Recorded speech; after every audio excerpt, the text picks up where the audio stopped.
계약체결상의 과실책임을 보도록 그렇게 하겠습니다. 자, 계약체결상 과실책임 먼저 그림은요. 그림 노트 페이지는 150페이지예요. 150페이지를 보시고 지금 보면 계약체결상 과실책임에서 원시적 불능하고 후발적 불능이 나왔죠. 그다음 밑에 보면 계약체결상 과실책임이 있고 교섭 단계에서 부당 파기가 있죠. 지금 이 계약체결상 과실책임은 몇 년 동안 지금 시험에 안 나오고 있어요. 왜냐하면 내용 자체가 너무 짧아가지고 알겠죠? 그런데 지금 언제든지 나올 수 있는 그런 것이죠. 자, 지금부터 잠깐 확대해서 보도록 그렇게 하겠습니다. 자, 이제 보시면 자 계약체결상 과실책임을 보시면은요. 먼저 우리가 이제 불능은 어디서 봤느냐? 목적의 가능성에서 봤단 말이죠. 민법 총칙에서 보면 목적은 확정성, 가능성, 그다음에 적법성, 사회적 타당성이 있죠. 거기 보면 가능성이라고 하는 것이 있단 말이죠. 가능성은 사회 통념에 따라서 가능과 불능으로 나누고요.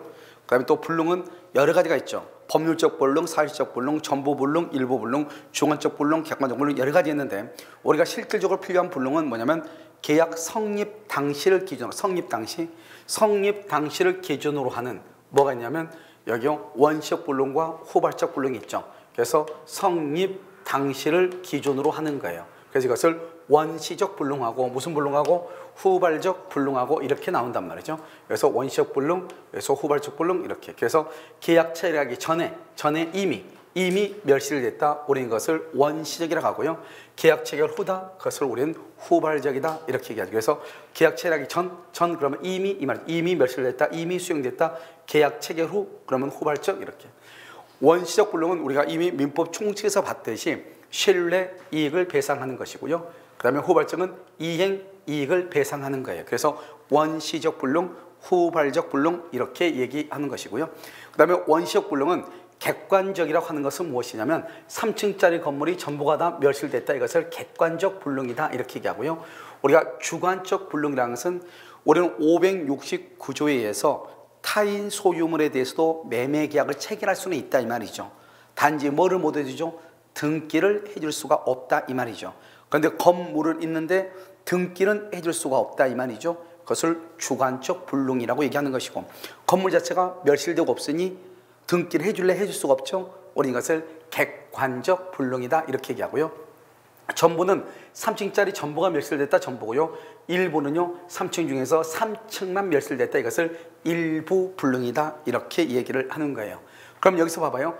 원시적이고 그 다음에 객관적이고 전부가 불능이죠. 이것을 우리는 무효라고 얘기하는 것이고 그 다음에 계약 체결상의 과실 책임을 지는 것이죠. 여기서 보면 계약 체결상의 과실 책임.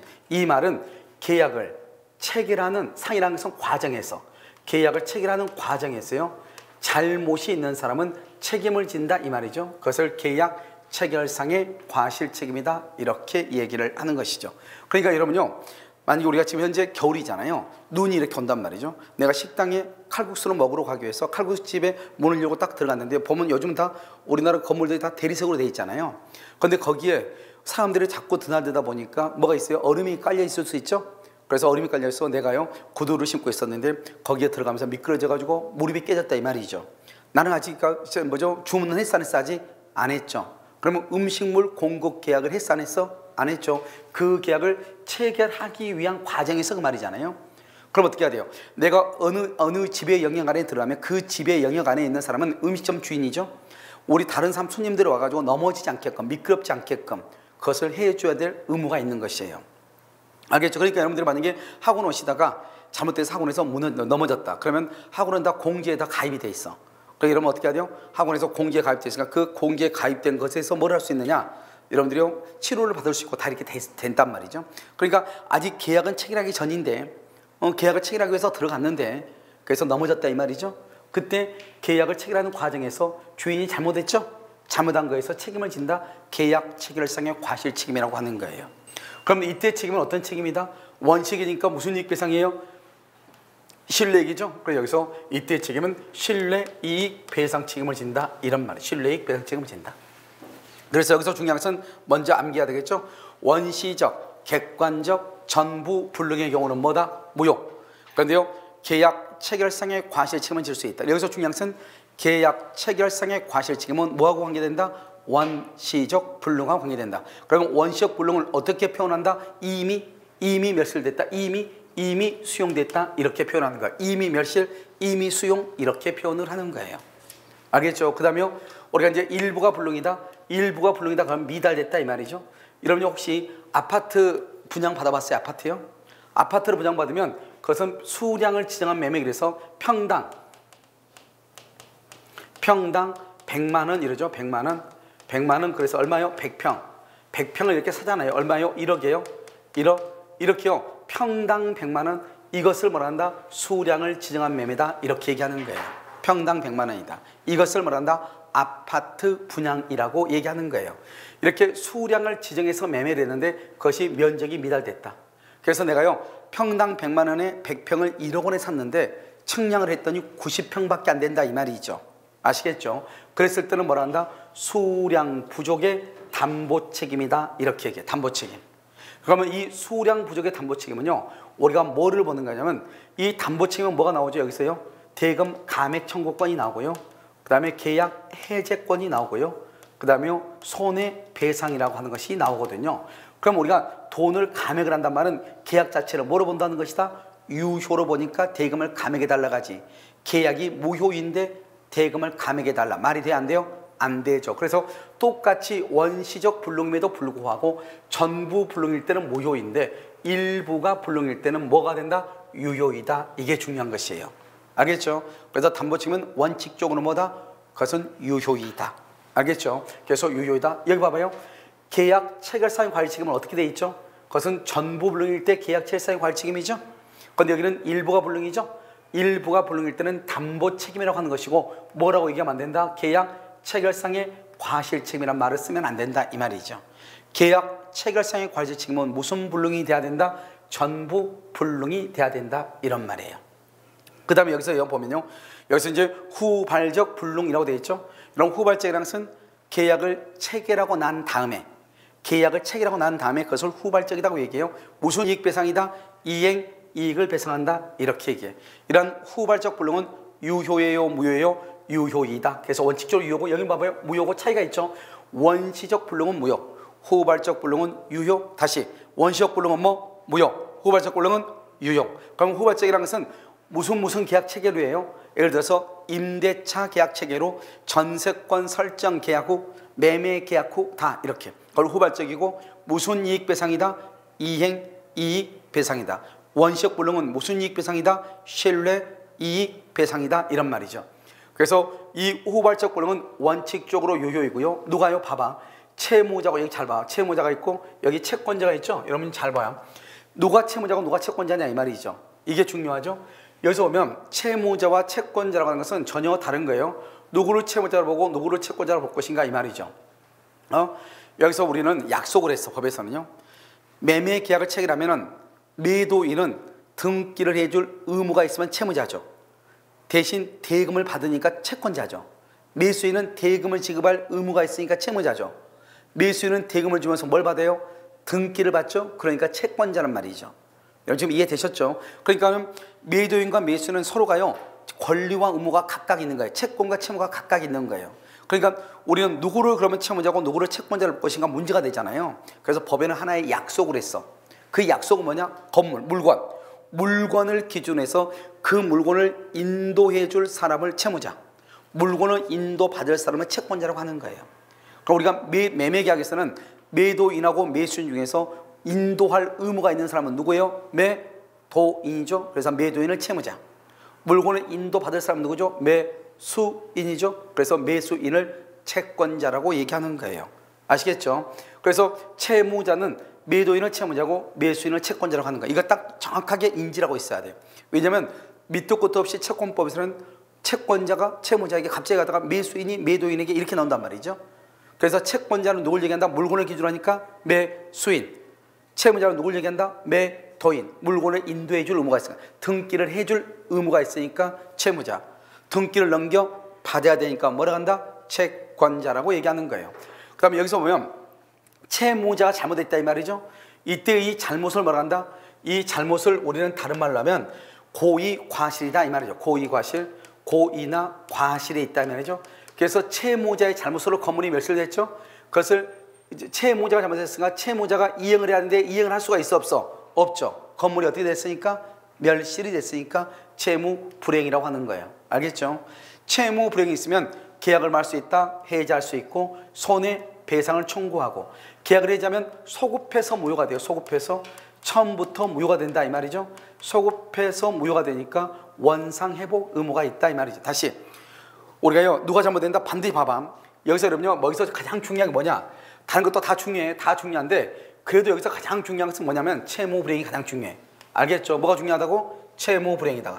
그럼 채무 불이행이 되려면 뭐가 해야 된다? 항상 여러분요, 앞으로 수도 없이 채무 불이행이라는 말이 나와. 그럼 채무 불이행이라는 말이 나오면 딱 세 가지를 얘기해야 돼. 언제? 계약 체계로 누가? 매도인 채무자가 잘못을 해야 돼. 다시 시작. 계약 체계로 채무자가 잘못을 해야 돼. 여기서 채무자는 매도인을 얘기한다, 매수인을 얘기한다? 매도인을 얘기하는 것이다. 다시 계약 체계로 누가? 채무자가 잘못해야 돼. 다시 계약 체계로 채무자가 잘못해야 돼. 계약 체계로 채무자가 잘못해야 돼. 이걸 뭐라고 한다? 채무 불이행. 채무 불이행이 있으면 계약을 해제하고, 해제하게 되면 소급해서 무효가 돼. 처음부터 무효가 되니까 원상회복을 해야 돼. 손해가 있으면 손해배상을 청구해야 돼. 아시겠죠? 이것이 다 후발적이고, 그 다음에 채권자가 잘못하고, 채권자가 매수인이 잘못하죠. 매수인이 잘못한 것을 채무 불이행을 하지 않아. 매수인이 채권자가 잘못하죠. 이것을 위험부담이라고 얘기하는 거예요. 위험부담 우리가 좀 이따 설명할 거니까 알겠죠? 위험부담. 말이 완전히 다르죠? 채무자가 잘못한 것을 뭐라고 한다고? 채무불이행. 채권자가 잘못한 것을 뭐라고 한다고? 위험부담. 그 다음에 두 번째요. 여기 봐봐. 채무불이행은 반드시 누가 잘못해야 된다고 그랬죠? 채무자가. 근데 여기 쌍방은 누굴 얘기해? 채무자, 채권자를 얘기하죠. 쌍방이 잘못이 없다는 거야. 그 말은 무슨 말이죠? 채무자가 잘못이 없대. 채무자가 잘못해야 채무불이행이죠. 채무자가 잘못이 없으니까 채무불이행이다 아니다? 아니죠. 그래서 이것도 위험부담이라고 얘기하는 거예요. 알겠죠? 그 다음에 이것은 대상청구권이라고 하는 것이 있고, 여기요 채무불이행도 여기다 써. 채무불이행에도 대상청구권이라고 하는 것이 있어요. 대상청구권이라는 것이 있다. 채무불이행에도 대상청구권이라고 하는 것이 있어. 그러면 자, 지금부터 여기서 이제 뭐를 지금부터 내가 설명하려고 하는 것이냐, 잘 보시면 내가 지금 얘기하려고 하는 것은 뭐냐면, 여러분 여기를 딱 보면요, 뭐를 알 수 있냐면 원시적 불능하고 후발적 불능이 있잖아요. 이게 시험 지금 프로그램은요 한꺼번에 다 지우는 프로그램이 있어야 되는데, 있을 거예요. 한꺼번에 지우는 프로그램 찾지를 못해가지고 그러는 거예요. 알겠죠? 이것만 해도 대단한 거예요. 지금 찾느라고요. 자, 이거 보면 내가 지금 얘기하고자 하는 것은 뭐냐면 이런 것이에요. 잘 봐요. 항상 후발적은 뭐죠? 후발적은 이렇게 많잖아요. 채무불이행 있죠 하나, 계약 해제 있고, 손해배상, 원상회복, 위험부담, 대상청구. 아까 우리 채무불이행에도 위험부담이 있다고 그랬죠. 그러니까 후발적은 이렇게 여러 가지가 있죠. 그럼 시험에 뭐라고 나오냐? 옛날 시험에 다음 중에서 후발적 불능과 관계가 없는 것. 항상 우리가 시험으로 뭘 나오냐? 비교가 나와. 후발적 불능과 관계가 없는 것. 그럼 뭐예요? 후발적과 관계가 없는 건 뭐예요? 원시적이죠. 알겠죠? 원시적이 가장 대표적인 게 뭐예요? 계약 체결상의 과실 책임. 딱 암기해야 돼. 원시적 불능과 원시적 불능에서 가장 대표적인 게 뭐다? 계약 체결상의 과실 책임이에요. 그럼 여기서 봐. 다음 중에서 후발적 불능과 관계없는 거, 그러면 이것과 관계없는 걸 찾아라 이 말이잖아요. 그럼 정답 몇 번이다? 그것은 1번 계약 체결상의 과실 책임이 정답인 거예요. 내 말 지금 이해됐죠? 자, 두 번째 봐봐. 우리가 항상 무슨 얘기를 하다가 말을 섞는단 말이죠. 말을 섞을 때 항상 채무불이행을 기준으로 해서 말을 섞어. 알겠죠? 채무불이행은 항상 뭐냐? 계약을 체결하고 난 다음에 채무자가 잘못을 해야 돼. 그럼 채무자가 잘못이 없다? 그건 위험부담이라고 그래. 채권자가 잘못한다? 채권자가 위험부담이라고 그래. 알겠죠? 계약을 체결하기 전이다? 체결하기 전? 그럼 체결 전이죠. 이것은 자요. 이것은요. 체결 전이죠. 자, 계약을 체결하기 전이잖아요. 계약을 체결하기 전. 계약을 체결하기 전이죠. 여기 체결 전이죠. 체결 전이죠. 꼭 문명이 꼭 좋은 건 아니에요. 알겠죠? 그래서 계약을 체결하기 전이잖아요. 그러면 그건 원시적이에요. 그러니까 봐봐. 다음 중에서 후발적 불능과 관계가 없는 거 이렇게 나올 거 아니에요. 그러면 항상 정답이 뭐냐? 이미 멸실 이 말이 나올 거예요. 계약 체결상의 과실 책임 이 말이 나올 거예요. 이해되셨나요? 자, 그 다음에 우리가 유효냐 무효냐, 다음 중에서 무효인 걸로 고르시죠. 무효. 그러면 이미 멸실, 이미 수용이라는 말을 찾아야 돼. 이미. 그 원시적 불능을 찾아라 이 말이죠. 무효인 것은 그 다음에 계약 체결상의 과실 책임을 찾으시오. 그렇게 나올 거예요. 그때도 뭐라고 표현한다? 이미 멸실, 이미 수용이라고 하는 말을 찾아야 돼. 자, 유효가 아닌 것은 찾죠. 유효가 아닌 것. 그럼 뭐가 유효냐? 후발적이 유효잖아요. 그럼 유효가 아닌 건 뭘 찾으라는 거예요? 원시적 불능을 찾으라는 거예요. 그럼 원시적 불능을 어떻게 찾는다? 이미 멸실, 이미 수용이라고 하는 말. 이미 멸실, 이미 수용. 그걸 원시적이라고 그래. 우리가요, 계약 체결상의 과실 책임은 이행 이익을 배상한다. 그러면 돼, 안 돼요? 안 돼. 왜요? 계약 체결상의 과실 책임은 무슨 불능이에요? 원시적. 원시적 불능은 무슨 이익을 배상해야 돼요? 신뢰이익. 후발적 불능은 무슨 이익을 배상해야 돼요? 이행이익. 그래서 우리가 민법 총칙에서 배웠단 말이죠. 그래서 그걸 이행이익 배상이고, 이것은 신뢰이익 배상이고, 이렇게. 여기는 계약 체결 후고, 여기는 계약을 체결하기 전이고, 계약을 체결하기 전을 뭐라고 표현한다? 이미 멸실, 이미 수용, 이렇게 표현한다고. 법은 구조예요, 구조. 그러니까 구조고, 이걸 구조를 다른 말로 뭐라고 얘기해요? 요즘 말로 뭐라고 얘기해요? 체계란 말이에요, 체계. 그러니까 이 체계만 잡으면 끝이에요. 무슨 말인지 아시겠죠? 그러니까 이것을 얘기하는 것이다, 이렇게. 자요. 그래서 여러분 이거 봐봐. 후발적 불능과 관계없는 것, 그러면 뭐다? 정답이 뭐라고? 계약 체결상의 과실 책임. 왜? 계약 체결상의 과실 책임은 무슨 불능과 관계된다? 원시적 불능과 관계된다, 이 말이죠. 자, 그 다음에 이제 여기 보면, 그러면 계약 체결상의 과실 책임, 이걸 이제 지금부터 본단 말이죠. 자, 그럼 여기 보시면 조심해야 되죠. 항상 머릿속에 담고 있어야 되죠. 계약 체결상의 과실 책임은 무슨 책임하고 무슨 불능과 관계된다? 무슨 불능? 원시적 불능과 관계된다. 알겠죠? 원시적 불능은 뭐라고 표현한다? 이미 멸실, 이미 수용이라고 표현한다. 무슨 이익 배상이다? 신뢰 이익 배상이다. 신뢰 이익. 알겠죠? 계약을 체결하기 전이다, 체결하기 후다. 체결하기 전이다, 체결한 후다. 체결하기 전이다. 이 정도는 딱 머릿속에 딱 집어내야 돼. 계약 체결상의 과실 책임이라고 하는 것은 원시적이고, 그 다음에 이미 멸실됐다. 그 다음에 뭐라 한다? 신뢰 이익 배상을 한다. 왜? 원시적이니까. 원시적이란 말은 계약을 체결하기 전에 멸실됐다, 이 말이죠. 이해되셨나요? 자, 이런 것을 가지고, 자, 지금부터 보면 이제 뭐를 가지고 이제 얘기하냐면, 이걸 가지고 얘기하는 거예요. 지금 이 갑하고 을하고 2월 1일 날 계약을 체결했죠. 갑하고 을하고 2월 1일 날 계약을 체결했는데, 건물은요 1월 30일 날 건물이 멸실도가 없는 거예요. 그럼 멸실도가 없으면 갑은 을한테 팔면 돼야 안 돼요? 안 되죠. 안 되는데 갑은 을한테 그걸 숨기고 판 거예요. 그러니까 2월 1일 날 계약을 체결했는데 건물은 이미 없어졌다, 이 말이죠. 그럼 그걸 원시적이라고 하는데, 그것을 뭐라고 표현한다? 이렇게 표현해.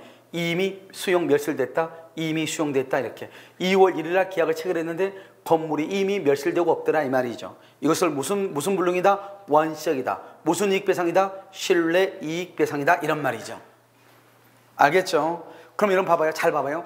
그러면 이렇게요. 이미 멸실된 것을 갑은 자기 집이니까 보통은 알고 있었다, 모르고 있었다? 알고 있었죠? 그래서 우리 민법에서 지금부터 선의하고 악의를 지금부터 설명해. 우리 민법에서 선의라고 하는 것은 뭐냐? 모른다는 거예요. 악의라고 하는 것은 뭐냐? 안다는 거예요. 그럼 내가 지금요, 여러분요, 어떠한 사실은 나 그거 아는데 악이에요. 나 그거 모르는데 선이에요. 그래서 우리 민법에서 선이다, 악이다고 하는 말은 좋다, 나쁘다의 문제가 아니라고요. 단지 알고 있느냐, 모르고 있느냐의 문제예요.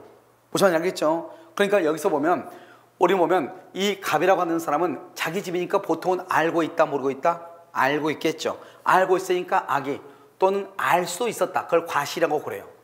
그 다음에 악이나 과실이 있고요. 을은요, 상대방요, 아무것도 몰라야 돼. 반드시 선이 무과실이 돼야 돼. 이게 중요해요. 갑은 악이나 과실이 있어야 되는데요, 을은 반드시 선이 무과실이 돼야 돼요. 을은 아무것도 몰라야 돼요. 그럼요, 지금 누가 지금 잘못했죠? 아무것도 모르는 을이 잘못했어요? 알고 있는 갑이 잘못했어요? 알고 있는 갑이 지금 잘못한 거잖아요. 그래서 갑은 을한테 뭐를 한다? 손해배상을 하는 거예요. 알겠죠? 그럼 어떤 배상을 해야 돼요? 여기 지금 무슨 불능이에요? 원시적 불능이요. 원시적 불능은 무슨 이익을 배상해야 돼요? 신뢰 이익을 배상해야 돼. 그런데요, 계약을 체결하고 난 후죠. 계약을 체결하고 난 후, 그건 후발적이죠. 후발적을 무슨 이익이라고 그래요? 이행 이익이라고 하는 거예요. 그래서 우리 법조문에 뭐라고 되어 있냐? 계약 체결상의 과실 책임은 원시적 불능과 관계가 있으니까 신뢰이익을 배상한다, 이 말이죠. 하지만 그 신뢰이익은 무슨 이익을 뛰어넘지 못한다? 이행이익을 넘지 못한다, 이렇게 되어 있어. 자, 무슨 이익을 청구한다? 신뢰이익. 무슨 이익을 넘지 못한다? 이행이익. 잘 봐, 이제. 자, 여기가요, 여기 원시적이 80이에요. 80이고 후발적 이행이익이 100이에요. 그럼 얼마를 청구할 수 있다는 거예요? 얼마를 청구할 수 있다는 거예요? 신뢰액은 80이고 이행이익은 100이야. 그럼 얼마나 청구할 수 있어요? 80을 청구한다 이 말이죠. 왜요? 이행이익을 넘지 않는 범위 내에서 신뢰액을 청구하는 거니까. 신뢰액이 80이잖아요. 그럼 80을 청구하는 거예요. 자, 이행이 원시액은요. 원시액은 100이에요. 신뢰액은. 이행이익이 80이에요. 그럼 얼마나 청구할 수 있다는 거예요? 얼마나 청구할 수 있다? 여기 이행이익을 넘지 못한다는 거예요. 여러분 이건 감정평가사 문제에서 계산 문제로 나온 숫자로 나온 거예요. 80을 넘지 못한다 이 말이에요. 뭐를 넘지 못한다? 80을 넘지 못한다 이 말이에요. 지금 여기를 보시면요. 우리가 원칙은 원칙이니까 신뢰액을 청구하는 거예요. 그런데 이행이익을 넘지 못하니까 이행이익 범위 아니니까 80을 청구하는 것이고, 신뢰액은 100이지만 이행이익은 80이지만 이 신뢰액이 이행이익을 넘지 못하니까 80을 넘지 못하니까 80만큼만 청구하는 거예요. 그런데 여기서 이제 뭐가 나오냐? 그러면 이행이익이라고 하는 것이 뭐냐? 이러면 이행이익은 다른 말로 하면 전매 차익이에요. 전매 차익. 전매 차익이 뭐예요? 봐. 을이 갑한테 이 건물을 1억에 샀어. 그래가지고 이것을 병한테 팔기로 했어. 얼마? 1억 2천에. 그러면 얼마 넘길 수 있어요? 얼마를 남겨먹죠? 2천만 원 남겨먹죠? 이 2천만 원을 뭐라 한다? 전매에서 얻은 이익이다. 다시 팔아서 얻은 이익이다. 전매 차익이라고 하는 거죠. 이것을 무슨 이익이라고 한다? 이행이익이라고 표현하는 거예요. 자, 그걸 생각하면서 이거 봐봐. 그러면 이행이익이 뭐냐? 계약이 유효함으로 인하여 생길 이익이다. 계약이 유효함으로. 계약이 유효했다고 해봐. 그 말은 건물이 며칠 됐다 안 했다? 안 하고 계약이 잘 체결되고 난 다음에 이 말이죠. 내가 만약에 을이 여기서 다시 병한테 넘겨가지고 2천만 원을 얻을 수 있었는데 계약이 유효했으면 내가 2천만 원을 받아먹을 수 있었는데 그것을 전매 차익이다 이렇게 얘기하는 거예요. 알겠죠? 계약, 그걸 무슨 얘기를 한다? 이행이익이다 이렇게 얘기하는 거예요. 그래서 여러분요, 우리가 이제 이걸 보시면서 원시적 본론과 후발적 본론 이것을 이제 기본적으로 이제 구별을 해야 되는데, 여기서 중요한 것은 뭐를 해야 되느냐? 다시 한번 계약 체결상 관칙이면 이거밖에 없는 거예요. 딸랑 이거밖에 없어. 그러니까 시험에 나와 안 나와? 그래서 안 나오는 거예요. 알겠죠? 너무나 이게 내용이 없으니까. 그런데 여러분 여기서 이제 뭐라고 시험에 나오냐? 너무 내용이 없으니까 시험에 이렇게 나오는 거예요. 항상 이걸 먼저 암기하래. 기본. 항상 기본을 먼저 암기하고. 갑은 뭐가 있어야 돼? 악이나 과실이 있어야 돼. 을은 뭐가 있어야 돼? 반드시 뭐가 돼야 돼? 선이 무과실이 돼야 돼. 계약을 체결하기 전에 어떻게 해야 돼? 멸실이 돼야 돼. 이미 뭐가 돼야 돼? 멸실, 이미 수용이 돼야 돼. 무슨 이익을 배상을 해야 돼? 원칙이니까 무슨 이익? 신뢰이익을 배상해야 돼. 무슨 이익을 넘지 못해? 이행이익을 넘지 못한다 이 말이죠. 자, 됐죠? 그런데 시험은 이렇게 나와. 반드시 을은 뭐가 돼야 돼? 선이 무과실이 됐을 때 갑이 을한테 손해배상을 한다 이 말이잖아요. 그런데 여기를 봐봐요. 여기 보면 뭐라고 나왔다? 갑은 무조건 뭐가 있어야 돼? 갑은 무조건 뭐가 있어야 돼? 잘못이 있어야 되죠. 갑은 잘못이 있어. 문제는 뭐예요? 갑은 잘못 있죠. 그런데 누구도 잘못이 있다? 을도 잘못이 있다. 을도 잘못이 있다는 거야. 을은 반드시 뭐가 돼야 돼? 선이 무과실. 그런데 갑은 잘못이 있어야 되죠. 그런데 을은 잘못이 없어야 되죠. 그런데 을이 잘못이 있죠. 그러면 갑은 을한테 책임을 진다 안 진다? 안 진다 이 말이죠. 그래서 갑은 을에 대해서 소신뢰익 배상 책임을 물을 수 없다 이 말이죠. 청구할 수 없다 이 말이죠. 그래서 갑은 을한테 책임을 지지 않는다. 을은 갑에 대해서 책임을 물을 수 없다 이 말이에요. 왜요? 계약 체결상의 과실 책임을 지려면 요건이 뭐예요? 요건이 갑은 반드시 뭐가 있어야 돼? 악이나 과실. 갑은 자기 집이 멸실된 사실을 알아야 돼? 몰라야 돼? 알아야 돼. 을은 반드시 뭐가 돼야 돼? 선이 무과실이 돼야 돼. 이해되셨나요? 알겠죠? 이것을 얘기하는 거예요. 그럼 여러분요, 여기서 신뢰익이란 게 뭐냐? 앞으로 이제 계속 나와. 신뢰익이라는 것은 뭐냐면 상대방이요, 을이요. 그 계약이 유효하다고 믿었음으로 인하여 받은 손해. 믿을 신자죠. 믿을 신. 신뢰했다 이 말이죠. 믿었다, 신뢰했다. 신뢰했음으로 인하여 받은 손해. 뭐가 있죠? 목적물 조사 비용이라든가 측량 비용이라든가 이런 것들이죠. 그래서 조사 비용이라든가 융자 받았을 때 이자라든가. 그러니까 을은요 아무것도 모르고 갑의 건물이 있는 것으로 믿고 계약을 체결했다 이 말이에요. 그러면 갑의 건물이 있다고 믿고 계약을 체결했죠. 그러면 그 계약을 체결했으면 체결하면서 자기는 뭐를 해요? 대충 만약에 매수인이 자금이 부족하면 이자를 돈을 빌리든지 자기 아파트를 팔아가지고 하든지 해야 될 거 아니에요. 그랬을 때 발생하는 그런 손해, 이것을 신뢰이익이다 이렇게 얘기를 하는 거예요. 무슨 말인지 아시겠죠? 무슨 얘기를 한다? 신뢰이익이다 이렇게 얘기를 하는 거예요. 그러면 이제 이것만 보면 딱 봐봐. 이것만 보면 내용이 별로 없잖아요. 내용이 별로 없어서 시험에 잘 안 나오니까 우리 시험에 두 번이나 나온 게 바로 뭐냐면 교섭 단계에서 부당 파기라고 하는 거, 이게 우리 시험에 두 번이나 나왔다 이 말이죠. 알겠죠? 자, 그래서 이걸 지금부터 설명하는 거예요. 이건 무슨 말이냐? 우리가 여러분요 뭐라고 나왔죠? 무슨 단계라고 나왔어? 교섭 단계죠. 여러분 교섭이란 말은 지금 계약을 체결했어요, 안 했어요? 교섭했단 말은 지금 내가 채용하기 위해서 둘이 지금 뭐를 하죠? 지금 이제 인터뷰하고 있는 거예요. 알겠죠? 지금 계약 우리 지금 회사에 오라고 사인했어, 안 했어? 안 했는데 먼저 인터뷰에서 내가 마음에 들어. 마음에 드니까 뭐라 하냐? 그러면 내일까지 출근할 수 있느냐? 내가 물어보죠. 출근할 수 있대. 우리 그러면 반드시 내일까지 출근해야 된다. 그럼 나 저쪽 회사 그만둬야 되는데, 그럼 그렇게 하시라고. 그리고 내일까지 이번 주 월요일, 다음 주 월요일까지 출근하시라고. 그럼 내가 그러면 며칠 사이에 저쪽 회사를 내가 정리하겠다. 이렇게 해서 둘이 이제 합의가 됐단 말이죠. 아직 회사 출근해야지 고용계약서를 쓸 거 아니에요. 아직 고용계약서를 썼어, 안 썼어? 아직 안 썼죠. 그것을 뭐라 한다? 교섭 단계다, 이렇게 얘기하는 거예요. 비록 교섭 단계지만 어떻게 했어요? 반드시 당신은 우리 회사에 들어올 수 있다고 내가 언지를 줬죠. 그런데 갑자기 토요일날 문자가 온 거예요. 그냥 월요일부터 출근하지 말라고. 나는 이미 저 회사 그만뒀는데. 내 말 지금 이해됐나요? 그러니까 교섭 단계에서 부당 파기를 했다 이 말이죠. 아무 이유도 없이, 상당한 이유 없이 상당한 이유가 있다? 그러면 있을 수 있어요. 뭐요? 코로나. 지금 코로나로요 모두가 지금 재택근무를 하고 있고, IMF로 지금요 다 재택근무하고 있고, 있는 사람도 자르는 판에 내가요 이 사람은요 코로나인지 모르고 채용한다고 했는데 코로나 사태가 터졌잖아요. 그럼 이 사람을 계속 채용할 수가 있어요, 없어요? 없죠. 그런 경우는 상당한 정당한 이유가 되겠죠. 정당한 이유로서 뭐죠? 부당 파기를 했으면 그것은 적법인데요, 정당한 이유가 없다 이 말이죠. 정당한 이유 없이 파기하죠? 그럼 그것은 불법행위가 성립하는 거예요. 그런데 뭐는 성립할 수 없냐? 채무 불행은 나올 수가 없어. 왜? 다시 얘기해. 채무 불행은 뭐가 있어야 돼요? 채무 불행은 계약 체결 후, 아까 내가 세 가지 얘기하라고 그랬죠. 계약 체결 후 누가? 채무자가 잘못을 해야 돼. 그런데 지금 계약 체결했어, 안 했어? 아직 안 했죠. 계약을 체결하지 않았으니까 채무 불행이라고 하는 말이 나올래야 나올 수가 있어요, 없어요? 없다 이 말이에요. 그래서 여기 보면 교섭 단계는 계약을 체결하기 전이죠. 그러니까 원시적 불능이죠. 이런 원시적 불능은 무슨 이익배상이죠? 신뢰익배상이죠. 그래서 여기 보면 계약이 지금 성립했어, 안 했어? 안 했죠. 그러니까 채무 불행의 문제가 나와, 안 나와? 안 나와. 계약했어, 안 했어? 안 했죠. 계약 체결이 나와, 안 나와? 안 나와. 이게 다 시험에 나온 거라고. 별것도 아닌 것 같아도 우리가 채무 불행이라고 하는 것은 계약을 체결하고 난 다음에 발생하는 문제를 채무 불행이라고 하는 거예요. 그럼 지금 여기 보면 교섭 단계라고 하는 것은 계약을 체결하기 전이니까 채무 불행의 문제가 아니죠. 계약 책임의 문제가 아니다 이 말이에요. 지금 여러분 무슨 문제 이해되셨나요? 이것을 우리 뭐한다? 계약이 성립한다, 안 한다? 안 한다 이 말이에요. 이해되셨나요? 알겠죠? 그래서 우리는, 그런데 여기 봐봐요. 아까 우리 먼저 청약과 성락에서 뭐를 했느냐? 우리는 계약을 체결할 의무가 있다고 했어요? 의무가 없다고 했어요? 의무가 없다고 얘기했죠. 그래서 계약을 체결할 의무는 없다. 그래서 우리는요 반드시 교섭 단계에서 있다고 해서 반드시 계약을 체결할 의무는 없는 것이에요. 하지만 이 상대방한테요, 당신은 반드시 우리 회사에 들어올 것이다, 언지를 줬죠. 그랬을 때는 상당한 이유가 있어야만이 그 사람한테 나가라고 할 수 있는 거죠. 그런데요 아무런 이유도 없이 나는 당신을 채용할 수 없다고 일방적으로 통보를 한단 말이죠. 그런 경우는 우리가 뭐라 한다? 채무 불행의 문제는 성립하지 않는다. 왜? 아직 계약을 체결하지는 않았으니까.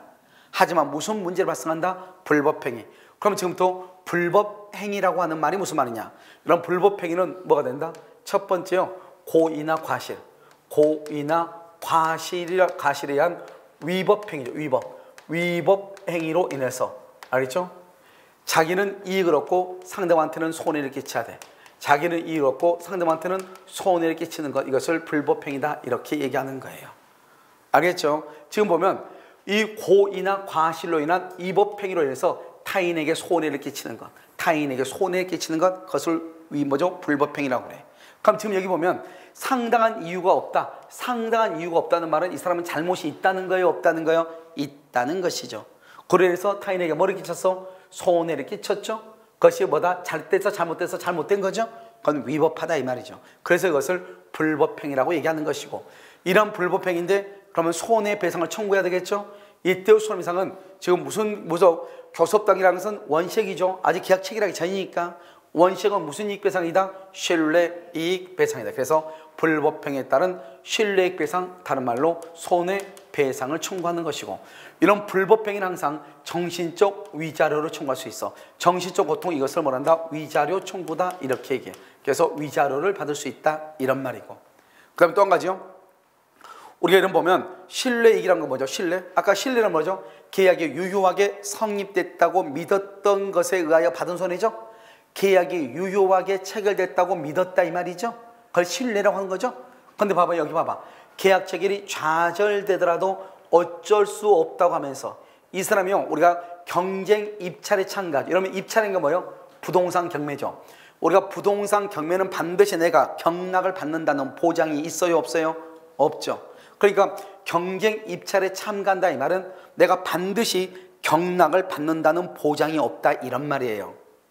그 말은 뭐다? 계약 체결이 좌절되더라도 괜찮다고 하면서 지출한 비용, 이것은 내가 계약이 유효하게 성립됐다고 믿었던 것에 의하여 입었던 손해. 말이 돼, 안 돼? 안 되죠. 그러니까 이런 것들은 뭐냐면 신뢰다, 아니다? 아니다. 그래서 이것은 청구하지 못한다, 이 말이죠. 그러니까 어떤 경우냐? 계약 체결이 좌절되더라도 어쩔 수 없다? 이건 청구를 못하는 거예요. 경쟁 입찰에 참가하기 위하여 견적서 작성 비용, 이런 것들은 처음부터 경쟁 입찰이라는 것은 반드시 내가 경락을 받는다는 보장이 있어, 없어? 없어. 그래서 된다, 안 된다? 안 된다, 이런 말이에요. 아시겠죠? 그래서 이것은 청구하지 못한다, 이 말이죠. 그런데 문제는 뭐냐면 이거죠. 일방의 적극적 요구로, 이런 나중에요, 내가 이제 부동산 자격증을 따가지고요, 중개업소에, 중개법인에 취직하려고 하면 중개법인에서 뭐라고 하냐? 그러시면 운전면허 따오라고 그래, 운전면허. 그래서 반드시 우리 취직할 테니까 그럼 우리가 기다릴 테니 한 달 뒤에 운전면허 따오라고. 열심히 가서 운전면허 땄어. 가져갔더니 다른 사람 채용했으니까 너 안 된다는 거예요. 그때 이런 뭐라 하냐? 내가 운전면허를 따고 싶어 딴 게 아니잖아요. 상대방이 운전면허를 따오라고 했죠. 그럼 운전면허 딸 때 들어간 비용이 얼마죠? 100만 원이죠. 그럼 그 100만 원을 내가 받아 나올 수 있는 거예요. 알죠? 내가 스스로 운전면허를 따기 위해서 학원을 간 게 아니잖아요. 상대방이 나한테 뭐를 해서 요구를 해서 간 거잖아요. 그래서 여기는 뭐다? 일방의 적극적인 요구로 비용을 지출했다, 이 말이죠. 그때는 뭐 할 수 있다? 청구할 수 있다, 이런 말이에요. 이해되셨나요? 자, 그럼 이것을 우리는 뭐라 한다? 우리는 이것을 뭐라고 표현하냐면 이것을 교섭 단계에서 부당 파기다, 이렇게 얘기해요. 자, 지금부터 교섭 단계에서 부당 파기를 다시 한번 이제 정리를 하면 이렇게 되는 거예요. 그럼요, 우리가 교섭 단계 그러면 딱 생각을 해야지. 아직은 계약을 체결했다, 안 했다? 안 했죠. 원시적이다, 후발적이다? 원시적이다. 이걸 딱 생각을 해야지. 알겠죠? 이거 교섭 단계다 그러면 딱 여기서 보시면 한번 볼까요? 먼저 교섭 단계. 자, 정리해요. 교섭 단계에서 부당 파기라고 하는 것은, 교섭이라고 하는 것은 뭐냐? 계약을 체결하기 전이다. 그럼 원시적이다. 원시적은 무슨 얘기다? 신뢰. 이게 딱 이게 한 세트라니까요. 교섭이다, 체결 전이다, 원시적이다, 신뢰이다. 이해됐나요? 그러니까 원시적이니까 채무 불이행의 문제가 나와, 안 나와? 안 나온다. 채무 불이행은 뭐다? 후발적으로 채무자가 잘못해야 돼. 근데 여기는 원칙이니까 채무 불이행의 문제가 나와, 안 나와? 안 나고. 아직 계약을 성립했어, 안 했어? 안 했죠. 그러니까 계약 책임이 있어, 없어? 없죠. 우리는 교섭 단계에서 반드시 계약을 체결할 의무가 있다, 없다? 없다. 우리는 상대방 선택의 자유가 있으니까. 그러니까 여러분들이 만약에 학원 오셔가지고 나하고 먼저 상담을 했어. 그럼 반드시 우리 학원에 등록해야 돼요? 할 수도 있고 안 할 수도 있죠. 등록한 사람보다 상담받고 간 사람이 더 많을 수도 있어. 무슨 말인지 알겠죠? 반드시 내가요 학원에 등록할 의무는 있다, 없다? 없다, 이 말이죠. 그 다음에요, 우리가 교섭 단계에서 부당 파기에서 우리가 얘기하다가 아니 우리는 우리 학원 맞지 않는데요. 그렇다고 해서 내가 손해배상을 하는 게 아니에요. 상대방한테 당신은 우리 회사에 들어와야 된다. 그래서 그런 어떤 믿음, 신뢰를 줘야 돼.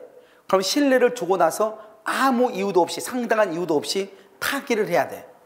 알겠죠? 우리가 인터뷰했다 해서 무조건 손해배상을 청구할 수 있는 것이 아니고. 이해되셨나요? 그래서 상당한 이유가 있느냐 없느냐. 있다, 적법이고 없다, 불법이다, 이런 말이죠.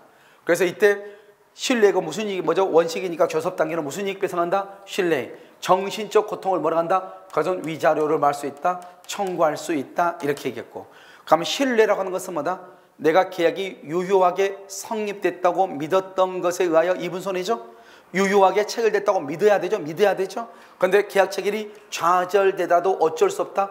계약 체결이 좌절되다도 괜찮아. 청구할 수 있다, 없다? 없다.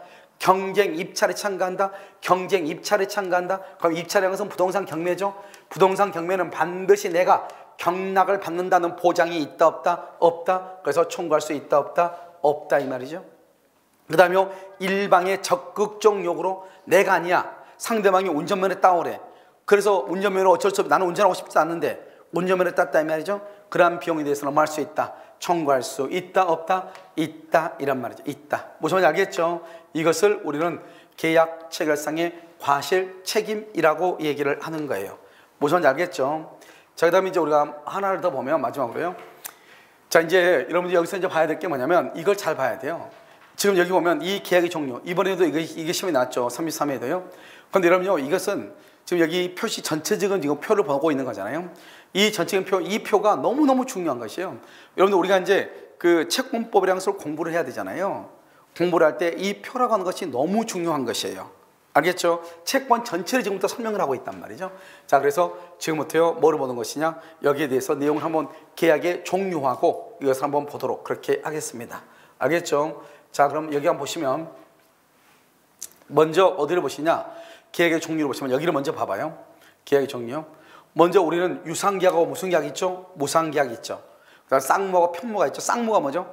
우리가 매매계약 봐봐. 매매계약을 하면은 매도인은 등기를 해줄 의무가 있고 매수인은 대금을 지급할 의무가 있죠. 쌍방이 대가성 있는 의무를 부담하죠. 이것을 쌍방이 의무를 부담한다. 쌍무라고 하는 거예요. 그럼 증여볼까요? 증여? 봐봐요. 갑인한테 너 가져. 내가 너한테 이걸 공짜로 줄게. 나는 줄 의무가 있지만 상대방은 대가성으로 나에게 줄 게 있어 없어? 없죠. 그것을 편무라고 얘기하는 거예요. 알겠죠? 한 사람만 의무를 부담한다. 여러분 유상이라는 거죠. 유상. 유상이라는 것은 서로 대가성이 있어요. 대가성. 여러분 자 한번 봐봐요. 자, 내가 집을 팔아. 내가 집을 팔면 집 등기를 해주는 대가로 뭘 받아요? 매매 대금을 받죠. 매매 대금을 주는 대가로 뭘 받아요? 등기를 받죠. 그러니까 매매 계약은 뭐라 한다? 서로가 대가성이 있죠. 유상이라고 하는 거예요. 이런 방금요. 여러분 점심 시간에 밥 먹고 오면서요. 지금 그 사무실에 보니까요. 음료수도 있고요. 보니까 빵도요. 산더미처럼 쌓여 있더라고요. 참 좋은 학생들 우리 학원 다니고 있어요. 알겠죠? 그래서 일단 뭘 사오면 무조건 좋은 학생이에요. 그래서 보니까 이게 사는데 내가 사오라 했어 안 했어? 안 했죠. 그런데 봐봐요. 지금 여기 보면 여러분은요 누군지 모르겠지만 음료수하고 빵을 줬죠. 근데 나는 그 대가를 지금 지급했어 안 했어? 안 했죠. 그걸 무상이라고 하는 거예요. 그러니까 서로가 대가성이 있어 뭐고? 유상. 대가성이 없어 뭐예요? 무상이 되는 거예요. 자, 그럼 볼까요? 쉽게 얘기하면 부부 사이는 거의 유상이에요. 알죠? 남편이 나한테 잘해주면 나도 잘해줘. 남편이 잘 못해주면요 양말 빨아줘 안 빨아줘? 안 빨아줘. 근데 자식은 나한테 뭘 주든 말든 나는 자식한테 줘도 어떻게 해요? 부족하고 자식한테 뭘 바래 안 바래? 안 바라죠. 그러니까 자식하고 나하고 관계는 뭐가 돼요? 무상계약이 될 수 있다. 이해됐나요 지금요? 그러니까 항상 뭐다? 대가성. 우리가 부부싸움 할 때 제일 먼저 뭐라고 그래? 너가 나한테 해준 게 뭐 있다고 큰 소리 치냐고. 그럼 나한테 뭘 받으려면 너도 나한테 해주라 이 말이잖아요. 그렇잖아요? 그러니까 그 대가성이니까 뭐요? 너가 나하고 계속한 유상계약인데 딱 한마디야. 그냥 오늘부터 가가지고 남편이 라면은 밥을 차려달라고 한다. 우리는 유상계약인 걸로 나는 알고 있는데 이렇게 한마디 해야 돼. 그러니까 너가 나한테 밥을 얻어 먹으려면 너도 나한테 뭐를 해줘야 된다 이 말이죠. 무슨 말인지 알겠죠? 그럼 남편이 뭐라고 한다? 나 지금까지 일하고 왔잖아. 오케이. 그러면 해주죠. 왜? 돈 벌어 왔다 이 말이잖아요. 그럼 나는 대가로 뭐를 해줄 수 있어? 밥은 해줄 수 있는 거잖아요. 근데 자식이 왔어? 놀고 왔어? 그래도 밥 해줘야 돼 안 해줘야 돼? 해줘야 돼. 우리 관계는 무슨 관계니까? 무상관계니까. 이해됐나요 지금? 유상, 무상이다, 쌍무다, 편무다 이렇게 얘기해. 그냥 암기해. 사용대차하고 뭐가 있다? 증여죠. 증여는 공짜로 주는 것이고 사용대차는 뭐죠? 이러면 우리가요 이렇게 보시면 돼. 여러분 학원에 오셨는데 지금 여기서 내가 형광펜을 하나 안 가져왔어. 근데 나 형광펜 안 가져왔는데 하나 빌려줄 수 있어요? 빌려 쓰고 그걸 그대로 다시 주는 거야. 대가 줘 안 줘? 안 줘. 무상이니까. 그걸 사용대차라고 해. 알겠죠? 사용대차. 자, 그럼 뭐예요 여기요? 여기는 매매, 교환, 환매를 뭐죠? 내가 지금 팔고 있잖아요. 다시 사오는 거예요. 내가 내 집을 팔고 5년 안에 다시 사오는 거예요. 그걸 환매라고 하는 거예요. 팔고 다시 사와. 알겠죠? 환매. 자, 그 다음에 임대차. 그럼 도급은 뭐죠? 공사 맡기는 거 도급이라고 그래요. 간단히 얘기하면 물론 여기에 또 있어. 조합계약도 있고요. 고용계약도 있고요. 그 다음에 여행계약도 있고 많아. 알겠죠? 자, 그 다음에 여기는요 소비대차하고 위임하고 임치가 있죠. 소비대차는 뭐냐면 간단히 얘기하면 이런 거예요. 차용증 쓰고 돈 빌려주는 거 소비대차라고 그래. 알겠죠? 차용증 쓰고 돈 빌려주는 거. 그리고 위임이라는 게 뭐죠? 위임은 여러분요 남편들이 회사 가면서 뭐라고 그래요? 가서 인감증명서 하나 떼나 그러면서 뭘 써줘? 위임장 써주죠? 그 위임장이 바로 뭐다? 대리권 수여하는 거. 그걸 위임이라고 하는 거예요. 임치가 뭐죠? 임치? 물건 보관시키는 거. 여러분 혹시 요즘 아파트에 보면 택배 보관함이 있어요? 없어요? 있죠. 그걸 물건을 보관시키죠? 그걸 임치, 물건을 맡기는 거. 이러면 학원에 오시면 여러분 그러잖아요. 아, 이거 제가 죄송한데 내가 내일 학원을 못 나와서 내일 이 책 빌린 거 돌려주기로 했는데 나 내일 못 나오니까 이것 좀 내일 누가 오면 이 책 좀 돌려주면 안 돼? 학원에 맡긴단 말이죠. 그걸 뭐라 한다? 임치라고 얘기하는 거예요. 종신정기 뭐죠? 종신이 뭐예요? 죽을 때까지 정기적으로 돈을 준다 이 말이죠. 요즘 이것은 거의 없어요. 왜요? 여러분 요즘 종신보험 다 있잖아요. 연금 다 들잖아요. 알겠죠? 그러니까 요즘은 종신정금이라는 것은 요즘 거의 없다 이런 말이에요. 이해됐나요? 자, 그럼 봐봐요. 사용대차 증여는 뭐라고 한다고? 무상이고, 매매, 교환, 임대차, 도급 이런 것들은 다 뭐라고? 유상이다 이 말이죠. 그럼 우리는 어떻게 되냐 봐. 무상계약은 편무계약이고, 편무계약은 무상계약이고, 유상계약은 쌍무계약이고, 쌍무는 유상이에요. 그래 여러분 여기 현상광고 없다고 해봐. 현상광고 보지 마봐. 현상광고가 없으면 어떻게 되냐? 유상은 쌍무고 쌍무는 유상이고, 무상은 편무고 편무는 무상이에요. 그런데 이 현상광고 놈 때문에요, 현상광고는 유상이면서 편무가 되는 거예요. 완전 고춧가루죠 이 놈은. 현상광고가 뭐예요? 이런 보면 고속버스 터미널에 가서 보면 뭐가 붙어있어? 1급 살인 해가지고 살인 신고 300만 원 써져 있어 안 써있죠? 써있죠. 현상광고잖아요. 돈 300만 원 줄 때는 신고하라 이 말이죠. 내가 만약에 범인을 신고해서 체포가 되면 구속을 시키면은 300만 원 준다는 거예요. 여러분 절대로 쳐다보면 안 돼. 뒤통수가 무서워. 알겠죠? 그거 쳐다보면 300만 원 벌려다가 300년 먼저 요단강을 건널 수가 있어요. 무서운지 알겠죠? 그것을 간단히 현상광고. 요즘 뭐가 많이 있죠? 뭐 문해당선, 신춘문예 뭐 이런 것들 있죠? 다 현상광고라고 하는 거예요. 아시겠죠? 근데 현상광고는 유상이면서 편무예요. 그러니까 봐봐요. 뭐가 문제가 되냐? 현상광고 없으면 뭐라고? 유상계약은 쌍무계약이고, 쌍무계약은 유상계약이고, 무상계약은 편무계약이고, 편무계약은 무상계약이에요. 그런데 현상광고 때문에 유상이 언제나 쌍무인 것은 아니죠. 뭐가 될 수 있으니까? 편무가 될 수 있으니까. 편무는 원래 무상이 돼야 되는데 편무가 언제나 무상은 아니다. 뭐가 될 수 있으니까? 쌍무도 있으니까. 그래서 시험이 항상 여기서 시험이 나오는 거예요. 여기서 항상 시험이 나오는 거예요. 여기서 항상 시험이 나온다. 어떻게 나오냐? 봐봐. 유상계약은 언제나 쌍무이다. OX. X라고. 편무는 언제나 무상이다. OX. X라고. 이게 시험이 나온다고. 무상은 언제나 편무이지만 편무가 언제나 무상인 것은 아니고, 유상은 언제나 쌍무가 아니지만 쌍무는 언제나 뭐가 되고? 유상이 된다 이 말이죠. 그럼 이걸 어떻게 해야 돼요? 이 그림을 보고 암기를 해야지. 이걸 그냥 암기할 수는 없는 거라고. 알겠죠? 이것은 어떻게 암기한다? 그림을 보고 암기해야 된다니까요. 그림을 보고. 그럼 어떻게 암기한다? 자, 봐봐. 이렇게 암기하는 거예요. 여기 한번 볼까요? 여기 이제 이 그림을 봤죠? 이 그림을 보면서 여기를 보라고. 이 그림을 보면서 이걸 보면 뭐라고 되어 있어요? 봐봐. 유상계약이 유상이 언제나 쌍무인 것은 아니다. 쌍무. 이거 시험 문제라니까요. 알겠죠? 아, 시험 문제라고 해줘야지 이게 클릭하는 거예요. 좋았어. 그거라도 해줄게요. 자, 그럼 봐봐. 쌍무는 언제나 뭐다? 유상이다. 그래서 쌍무는 언제나 유상인 거예요. 그런데 여기 봐요. 무상은 언제나 편무죠. 언제나 편무. 근데 편무는 언제나 무상이 아니다. 그러니까 이런 봐봐. 이걸 어떻게 암기하겠어? 이걸 암기하면 못해. 그냥 차라리 그림을 암기하라고. 그림을 암기하면 어떻게 돼요? 여보라고. 쌍무는 언제나 유상이지만 유상은 언제나 쌍무인 것은 아니다. 누구 때문에? 현상광고. 편무는 언제나 무상이 아니고 무상은 언제나 편무이다. 무상은 언제나 편무이지만 편무가 언제나 무상인 것은 아니다. 쌍무는 언제나 유상이지만 유상이 언제나 쌍무인 것은 아니다. 누구 때문에? 현상광고. 현상광고 뭐다?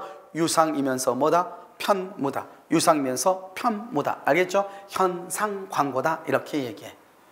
내 말 지금 여러분 지금 이해됐냐고. 이걸 구분 못하면 이거 한 문제 틀린 거, 이건 원자 시험에 나오니까 지문으로 2년에 한 번씩 무조건 나온다고. 여기 있는 것은 2년에 한 번씩 무조건 나온다고.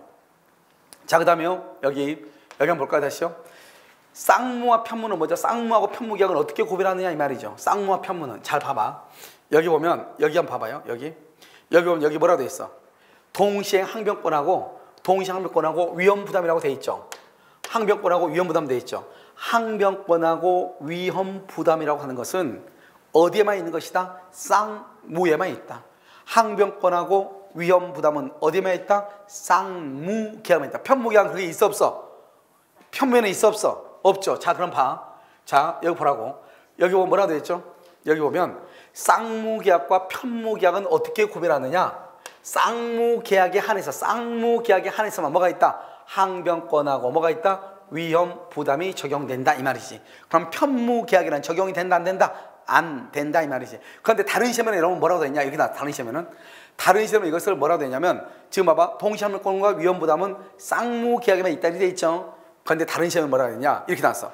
여기 이것을 응용해 가지고 유상계약하고 무상계약을 구별할 때 유상계약에만 항변권하고 위험 부담이 있다. 유상계약에만 항변권하고 위험 부담이 있다. OX. 이러면 눈 없어요? 오늘 눈 가져오셨죠? 그럼 눈 있으면 봐봐. 여기 봐. 유상이면서 현상항고는 뭐야? 유상이면서 무슨 계약이야? 편무죠. 편무는 항변권과 위험 부담이 있어 없어? 없죠. 그러니까 유상계약에 한해서 항변권과 위험 부담이 있다. 그럼 맞아 틀려? 틀리죠. 현상광고는 유상이면서 뭐에 속해요? 편무에 속하죠. 편무에는 항변권이 있어요 없어요? 없다니까. 이해됐죠? 그러니까 유상계약하고 무상계약을 구별할 때 유상계약에 한해서 항변권이 있다. 그러면 돼 안 돼? 안 된다고. 어디만 있다고? 쌍무계약에 한하여 항변권과 위험 부담이 있다. 어디 안에서? 쌍무계약에 한해서. 지금 무슨 말인지 이해되셨죠? 자, 이것을 여러분들요 알고 계셔야 된다 이런 말이죠. 됐죠 지금? 자, 그다음에 이제 봐봐. 이걸 이제 우리가 보는 거예요. 우리 계약은 주된 계약이 있고 종된 계약이 있어요. 자, 그럼 봐봐요. 갑하고 을하고 계약을 하죠. 그럼 갑하고 을하고 계약을 하고 여기서 뭐를 하죠? 계약을 하고 계약을 하죠. 계약을 하고 여기서 뭘 주죠? 계약금을 주죠. 계약금이요. 이 계약금, 이 매매 계약을 주된 계약이라고 하고요. 그러면 계약금 계약을 종된 계약이라고 얘기하는 거예요. 아니죠? 그러면 자, 우리가 주된하고 종된을 지금부터 이해를 해야 돼. 이거 왜 이런 거 나누는가?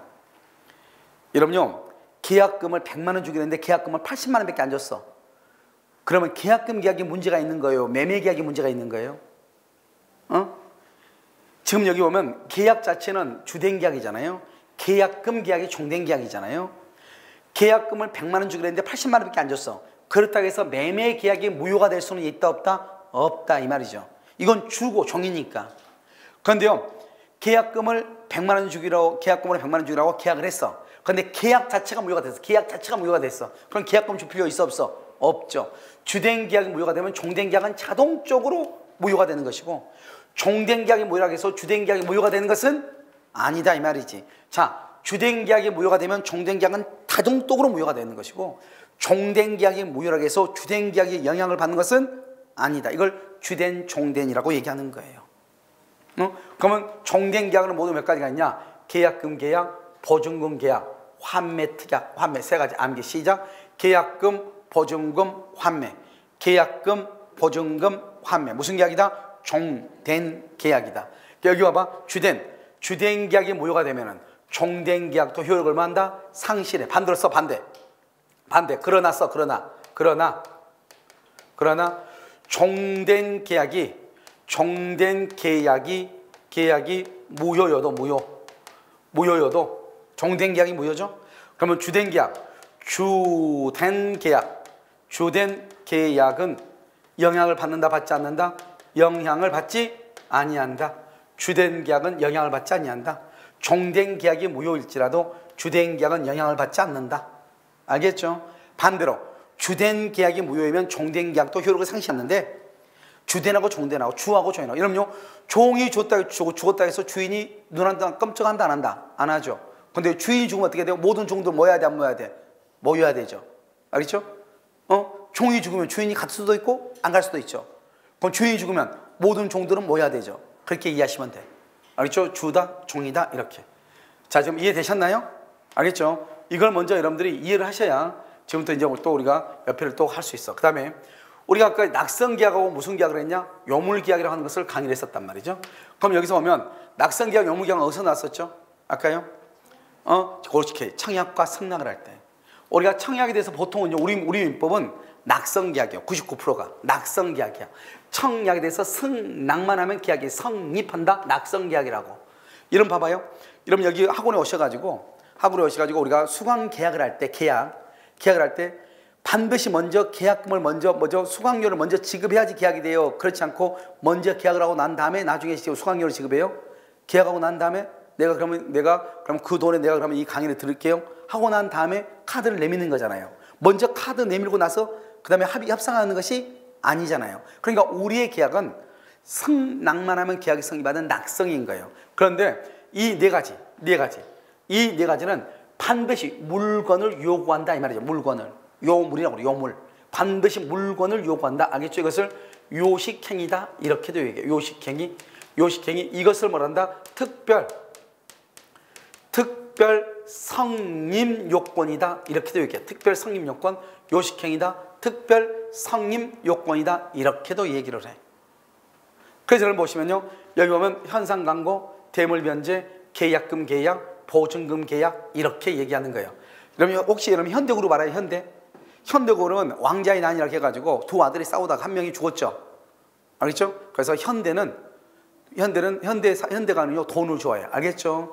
그래서 현대계보, 현대는 돈을 좋아한다. 현대계보. 현상광고, 자, 암기해. 나는 이런 거 싫어해. 두 문자 싫어하는데 이것은 별 의미는 없는데 시험에 한 번 나왔어. 자, 현대계보 시작. 현대계보. 뭐라고? 현상광고. 현상광고 얘기했죠? 뭐죠? 터미널에 300만 원짜리. 알죠? 대물변제. 자, 대물이라는 것은 뭐냐면, 대물이라는 것은 대신 물건으로 변제한다 이 말이죠. 우리가 할머니가요 돈 많은 빌렸으면 나한테 많은 갚아야 되잖아요. 할머니가 돈 많은 빌려갔는데 말이 없더니 묵해 가져가가지고 만 원어치 이거 무 가져가라는 거예요. 근데 할머니는 먼저 뭐라고 했죠? 나한테 돈 많은 빌렸잖아요. 그런데 무로 한 소쿠리 갖다 주는 거예요. 그걸 뭐라 한다? 대신 물건으로 갚았다 이 말이에요. 그걸 대물 변제라고 얘기하는 거예요. 그래서 현대계보 이걸 뭐라 한다? 그것을 요물계약이다. 다시 현대계보 이렇게 아시겠죠? 그 다음에 우리나라 원칙적으로 요식이에요, 불요식이에요? 우리나라 원칙 요식이에요, 불요식이에요? 우리는 여러분 우리가 보면 학원의 수강증에 수강 등록 쓰죠? 쓰면 거기 보면 뭐라 나오냐면 주소 쓰게 돼 있고 이름 쓰게 돼 있고 주민등록번호 쓰게 돼 있고 돼 있는 건데 전화번호도 거짓말로 쓴 사람이 있어. 전화번호를 거짓말 쓰면 어떡하냐고. 그럼 광고가 안 가잖아요. 학원에서 무슨 급하게 무슨 문자를 보내려면 문자를 안 받았대. 그 사람은 보니까 문자를 잘못 적은 거예요. 전화번호 일부러. 큰 일이 있는 거죠. 그렇게 뭐 비밀이 많은지 몰라요. 알겠죠? 그래가지고 여러분요 적어도 주민번호는 안 적어도 되죠. 그런 건 요즘 뭐 요구하지 않으니까 주소도 안 써도 되죠. 근데 뭐는 써야 돼요? 전화번호는 똑바로 써야 될 거 아니에요. 그러니까 우리는 원래 뭐냐, 하나라도 뭐가 빠지면은 인정을 안 해줘. 그걸 요식이라고 그래. 일정한 방식을 요구한다. 여러분 만약에 둘이 혼인신고한다. 혼인신고 남편하고 아내다. 그러면 남편의 신상하고 아내의 신상하고 그 다음에 보증인 2명이 정확하게 들어가야 돼. 무슨 알겠죠? 그렇지 않으면 혼인신고 받아줘 안 받아줘? 안 받아주죠? 그러니까 가족법상의 행위는 다 일정한 방식을 요구해. 일정한 방식을. 그래서 그걸 요식이라고 그래. 가족법은. 그러니까 일정한 방식이 것은 뭐다? 대부분이 다 뭐냐면 여기가 가족법상의 행위는 다 혼인신고, 이혼신고, 그 다음에 입양신고, 파양신고, 인지신고 있죠? 이 혼인의 가족법에 관한 것은 다 일정한 방식을 있어야 돼. 그걸 요식이라고 하는 거예요. 알겠죠? 그 다음에 법인 같은 경우는요, 정관을 작성하고 그 다음에 등기를 해야 되고요. 유언도 가족법이죠. 일단 5가지 방식. 유언은 5가지 외에는 절대로 안 돼요. 예를 들어서 뭐 구두로 말로도 할 수 있고요. 그 다음에 자필 증수를 할 수 있고요. 알겠죠? 구술이야. 구두가 아니고 구술. 말로 할 수 있고, 그 다음에 자필 증서, 공정 증서, 그 다음에 공정 증서, 그 다음에 또 뭐가 있냐면 또 뭐가 있지? 5가지인데. 그래서 아무튼 구술을 할 수 있고, 공정 증서를 할 수 있고, 자필 증서를 할 수 있고, 그 다음에 비밀 증서, 녹음, 이렇게 5가지. 이 5가지 외에는 안 돼요. 우리가 글씨를 못 쓰는 사람이 있을 거 아니에요. 글씨를 못 쓰면 녹음을 해야죠. 지금 비행기가 추락하고 있는데 언제 글씨를 써요? 그 벌 꺼내가지고 딱 보니까 옆에 나보다 더 튼튼한 놈이 있어. 너 지금 헬스하고 있냐? 하고 있대. 그래? 너가 아무래도 나보다 더 많이 살 것 같아. 너 혹시 나 사면은 내 재산 다 우리 아이한테 준다고 해라. 아들내미한테는 절대 주지 말라고 해라. 알겠지? 이렇게 말로, 구술로. 그러면 걔가 이제 그걸 듣고 걔는 무조건 살아야 돼. 알겠죠? 들었으니까. 듣고 그걸 가서 말로 이제 해야죠. 그 사람이 죽으면서 나한테 이렇게 얘기해야 돼. 그걸 구술이라고 하는 거예요. 알겠죠? 녹음회의 할 수 있고, 공정 증세 할 수 있고, 알겠죠? 이렇게 할 수 있다. 그건 5가지 외에는 절대로 안 돼. 그럼 어음하고 차용하고 비슷해요. 우리가 돈을 빌리면 차용증을 쓰죠. 내가 만약에 여러분요, 예를 들어서 물건을 내가 납품을 받아. 그럼 내가 돈을 줘야 되는 돈이 없죠. 그럼 어음을 끊어주는 거예요. 똑같아. 그럼 어음을 끊어줄 때는 일정한 방식이 있어야 돼요. 질권 뭐죠? 질권은 전당포에다가 시계 맡기고 돈 빌린다고 그랬죠?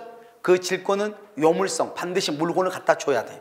알겠죠? 요물성 이렇게. 이런 것들을 뭐라고 한다? 이런 것들은 요식행위다. 특별 성립 요건을 우리는 요식행위라고 그래. 그러니까 우리가 법률행위는 성립 요건과 효력 요건이 있잖아요. 일반적으로는 당사자 목적 의사 표시가 있어야 되고, 성립 요건은 특별 성립 요건을 요식, 일정한 방식을 요한다. 그럼 원칙적으로 우리는 불요식이에요. 그런데 이런 것들만 몇 가지만 요식으로 본다 이 말이죠. 원칙적으로 재산상 법률행위는 불요식이 원칙이다 이 말이죠. 그런데 여기는 일정한 방식을 갖추라고 했잖아요. 일정한 방식을 갖춰야 되는데 방식을 갖추지 않죠. 방식을 갖추지 않으면 그것은 법률행위가 불성립하지 효력이 없다 그러면 안 돼. 왜냐? 방식에 관한 것은 효력에 관한 것이 아니고 뭐에 관한 것이다? 성립에 관한 것이다 이 말이죠. 그러니까 일정한 방식을 갖추지 않으면 불성립한다.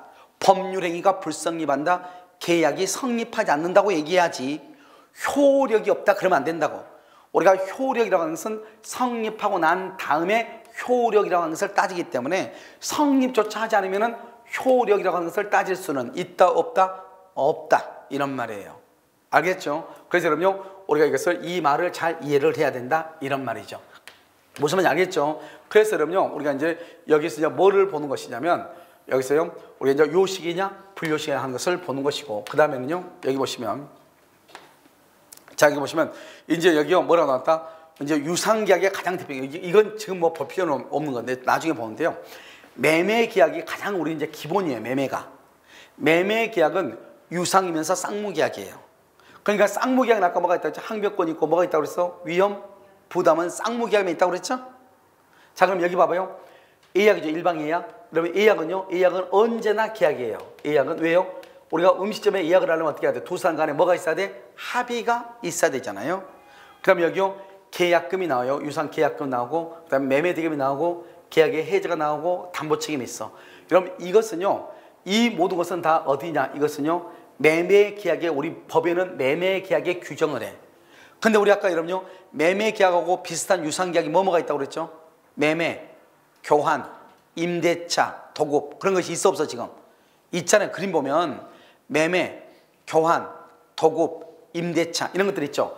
그래서 이건 매매에 관한 규정은 다른 유상계약에 그대로 적용이 돼. 매매, 교환, 임대차 여기에. 그럼 봐봐, 여러분 봐봐. 여기 보면 여기 계약금 있죠. 계약금. 우리 봐봐, 여기 보라고. 매매 계약할 때만 계약금이 있다. OX. 매매 계약을 할 때만 계약금이 있다. OX. 여러분 임대차 월세할 때 계약금이 있어 없어? 월세할 때. 임대차 할 때 계약금이 있냐고 없냐고. 월세. 여러분요 보증금 5천에 월세 100만 원이야. 그럼 보증금 5천에 월세 100만 원이면 보증금 5천이니까 계약금은 얼마 받죠? 500만 원 받잖아요. 여러분 그러니까 민법을 공부하려면 집만 있으면 안 돼. 월세도 살아보고 전세도 살아보고 별짓 다 해야 돼. 알겠죠? 그래서 오늘 가서 이제 내일 다 월세 계약서 하나씩 쓰는 거예요. 알겠죠? 그래야지 계약금이 있는가 없는지 알죠. 우리 시험에 나왔잖아요. 임대차 계약을 체결할 때는 계약금에 관한 규정이 준용된다. 그 사람들이 아니 월세인데 계약금은 매매인데 이렇게 생각한단 말이에요. 그러면 안 된다고. 알겠죠? 임대차에 넘어가 있고 계약금이 있고, 교환 계약에도 계약금이 있고, 매매 계약에도 계약금이 있다 이런 말이에요. 이해되셨나요? 그러니까 이것을 여러분들이 잘 이해하시고, 자 그 다음에 여기 보시면 매매 대금 있죠. 매매 대금. 그래서 이런 것들은 여러분요 무조건 지금 설명한다고 해서 이해되는 것은 아니지만, 여러분 어떻게 되냐? 매매 계약에 관한 것은 매매 계약 이런 것들이 있어. 우리가 좀 공부할 거라고 앞으로. 이런 것들은 다 교환이나 임대차나 도급이나 그다음에 고용계약이라든가 그다음에 여행계약이라든가 조합계약이라든가 이런 데도 다 있구나. 무슨 말인지 알겠죠? 그렇게 이해하시면 되는 거예요. 지금은 이 정도만. 여기는 전체를 다 지금 설명해 놨으니까. 그 다음에 이제 여러분요 마지막으로 이제 뭘 보냐? 이걸 한번 보는 거예요. 우리가 여러분요 계약이 이렇게 많아. 계약이 우리 모든 계약은요 지금 몇 개나 봐봐. 하나, 둘, 셋, 넷, 다섯, 여섯, 일곱, 여덟, 아홉, 열, 열하나, 열둘, 열세, 열네, 15개죠. 이렇게 15개가요. 이 15개의 계약이 우리 법에 딱 규정이 돼 있어. 이 15개만. 그러니까 이거 말한다. 이걸 봐봐. 이름이 있는 계약이다. 그래서 유명이다. 유명하다가 아니고 이름이 이름 명자야. 이름이 있는 계약이다. 이걸 뭐라 한다? 전형계약이라고 그래. 전형계약. 그럼 이것과 반대가 뭐라? 이것과 반대가 이름이 없는 계약을 뭐라 한다? 이거 여기에 나와 있지 않는 계약을 무슨 계약이라고 한다? 무명계약이라고. 무명계약. 이걸 무슨 계약이라고 한다? 비전형계약이다. 이렇게 얘기해. 비전형계약이다. 이렇게. 무명계약이다. 비전형 계약이다. 그래서 여러분 여기 한번 볼까요? 여러분 지금 월요일 날 무슨 계약, 무슨 법 공부했죠? 중개사법 계약했죠? 우리 여러분 이제 우리가 이제 중개 계약을 하죠. 중개요. 중개를 하죠. 그럼 중개 계약 여기 나와 있나 없나 봐. 중개 계약 지금 있나 없나 봐. 중개 계약 있어 없어? 여기 지금 있냐고 없냐고? 있어? 아니 눈 있어 없어 지금? 눈으로 보라고. 여기 중개 계약 있어 없어? 없죠. 15개 중에 있어요 없어요? 없죠. 없으니까 이름이 없는 계약이다. 계약은 계약인데 여기에 법에 나와 있지 않는 계약이다. 그래서 이것을 무슨 계약이라고 한다? 모명계약이라고 하는 거예요. 모명계약. 그래서 여러분들 중개사법에 가서 보면 중개계약은 모명계약이다 이렇게 나와. 전형적인 계약이다. 전형적인 계약이 아니다? 아니죠. 아니니까 뭐라고 한다? 비전형계약이다 이렇게 얘기해. 여러분요 학원에 수강을 했죠. 학원 수강하면 수강계약을 하잖아요. 수강계약을 할 때 여기 학원 수강계약 여기 나와 있어 안 나와 있어? 안 나와 있죠. 그래서 학원 수강계약을 무슨 계약이라고 한다? 모명계약이다. 비전형계약이다 이렇게 표현을 한다니까요. 여러분 지금 이해되셨나요? 알겠죠? 자 그럼 봐봐. 여기 내가 지금 얘기하려고 하는 것은 뭐냐면 재산권 이전이라는 것을 얘기해. 우리가 여러분요 모든 것을 등기를 했다 해서 무조건 다 소유권을 취득하는 게 아니에요. 재산권이 이전된단 말은 소유권이 이전한다 이 말이죠. 소유권이 이전한다. 소유권이 갑에서 을로 이전하려면 어떻게 해야 되냐? 증여, 매매, 교환만. 증여, 매매, 교환만 소유권이 이전하는 거예요. 여기다가 만약에 여기다가 소비 대차를 하고 등기를 했다. 그런다 해서 등기했다 해서 소유권이 이전하는 게 아니라고. 매매, 교환, 증여를 하면서 등기를 해야 소유권이 이전을 한다고. 소유권이. 우선 이해됐나요? 그래서 재산권을 이전시키는 것은 매매, 교환, 증여만. 다시 뭐라고? 매매, 교환, 증여만 소유권이 이전하는 것이라고. 매매, 교환, 증여만 뭘 한다고? 소유권이 이전하고. 나머지는 소유권 이전한다 안 한다? 안 한다. 그래서 여러분 나중에 가등기담보에서 소비대차 계약을 하고 등기했다고 나온다고. 소비대차 계약을 하고 등기를 했다고 해서 소유권이 이전한다 안 한다? 안 한다고. 정확하게 그 말을 이해를 하라. 이걸 지금 내가 하기 위해서 지금 이 표를 지금 여기다 해놓은 거예요. 왜냐하면 사람들은 등기하게 되면 다 뭐로 하냐? 소유권이 넘어간 줄 알아. 그것이 아니라고. 그 다음에 우리 법에는, 우리 민법에는 이 15가지만 법에 딱 나와 있고 나머지는 법이 없다고. 법에 없는 것을 뭐라 한다고? 무명계약이다. 다른 말로 무슨 계약이다? 비전형계약이고 최근에 들어온 게 여행계약이에요. 그럼 요즘 여행계약이 아주 문제가 되죠? 여행계약이 돌아 있고 여기 봐봐. 조합이라고 돼 있나요? 조합? 우리가 물권법에서 뭘 배웠냐? 그래서 공유, 합유, 총유 배웠죠. 공유, 합유, 총유. 이 조합재산을 뭐라 한다? 이것을 합유라고 얘기하는 거예요. 이것은 조합계약이에요. 여러분 이런 말 하면 안 돼요. 조합은 계약이에요. 여기 지금 계약이잖아. 계약. 조합이라고 하니까 여러분 농협협동조합 그러면 큰일 나. 농협협동조합은 독립법인으로서 개인이에요. 알겠죠? 독립법인이라고. 그러니까 여기는 뭐냐면 조합은 사람이 아니에요. 이건 계약이라고. 계약. 그래서 우리가 어떤 조합은 뭐라고 그랬죠? 공동 사업을 목적으로 돈을 조금씩 내가지고 부동산을 같이 하는 경우. 이런 나중에 이제 부동산은요 세 사람이 같이 할 수 있어요. 요즘은요 꼭 내가 혼자서 부동산을 필요 없어요. 같은 사무실에 룰만 딱 정해가지고, 알겠죠? 각자 따로 전화기 놓고 그 다음에 워킹으로 들어온 사람은 순번째로 랜덤으로 돌아가게 하는 거예요. 그럼 어떻게 돼? 그러면 임대료도 적게 내고 일을 할 수 있잖아. 그러니까 비싼 데 들어갈 수 있는 거죠. 알겠죠? 여러분요 우리가 가장 비싼 아파트 앞에 들어가려면 혼자 들어가면 부담이 되죠. 그럼 세 사람이 같이 가는 거예요. 그래가지고 어떻게 한다? 각자요 너 5천 해가지고 1억 5천 모아가지고 그 다음에 보증금을 한 8천 주고, 알겠죠? 권리금에서 한 8천 1억 주고 나머지 5천 남은 걸로 해가지고 집기하고 그 다음에 월세 한 1년분 딱 세이브 해놓고 그 다음에 이제 세 사람이 각자 합동으로 하는 거죠. 합동으로 각자 자기 간판 걸고 하는 거고, 그 다음에 워킹 손님이 있을 거 아니에요. 그 손님들은 어떻게 하는 것이고 그건 랜덤으로 해서 순서대로 하고, 어떤 사람은 월세 상담이 걸리고 어떤 사람은 매매 상담이 걸리고, 그렇다 해서 언제나 매매가 되는 것은 아니잖아요. 그리고 항상 계약을 하면 20%로 떼가지고 나머지는 우리 사무실에 들어오는 계약이니까 그 20%는 가지고 사람들이 또 n분의 1로 또 나누고, 그러면 문제가 있어 없어? 없죠. 알겠죠? 그래야지 n분의 1을 해야지. 내가 매매 계약하면 옆에서 바람잡이 해줘야지. 그래 계약이 되는데 열심히 하고 있는데 그 집은 안 좋은 집이던데 골치 아픈 거 아니에요. 자기 거 안 떨어지면. 무슨 말인지 이해되시죠? 그렇게 해가지고 일정 부분은 이거 뭐죠? 공동 기금으로 모아가지고 또 경비도 해야 되고 또 남으면 그때 n분의 1로 또 나눠서 가져갔고 그럼 서로가 서로한테 윈윈이니까 좋은 거잖아요. 그렇게 하는 것이 요즘은 좋은 것이다. 이렇게 알겠죠? 그래서 증여, 매매, 교환. 그다음에 여기 봐봐 대차 있죠. 대차. 대추차 아니에요. 대차. 알았죠? 사용대차, 소비대차, 임대차. 아까 말했죠? 소비대차는 돈 빌려줬다. 물건 빌리고 그냥 썼다. 임대차는 월세 산다. 이 정도만 이해하면 돼요.